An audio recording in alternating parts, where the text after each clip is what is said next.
ఒక్క అంగుళం భూమి తీసుకురావైతే వాడి సంకలన చేతులు పెట్టి గుంజుకపోయి జైలు లేకపోతే ఎక్కడిదిరా నీది ఆంధ్ర వాడి దోపిడీ ఏంటి?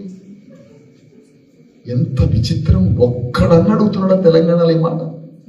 నువ్వు ఆంధ్రుడి మీద యుద్ధం చేసి రాజ్యాన్ని తెచ్చుకున్నాక ఒక్క ఆంధ్ర వాడిని కూడా ఒక్క రూపాయి దోపిడీ చేయలేదు.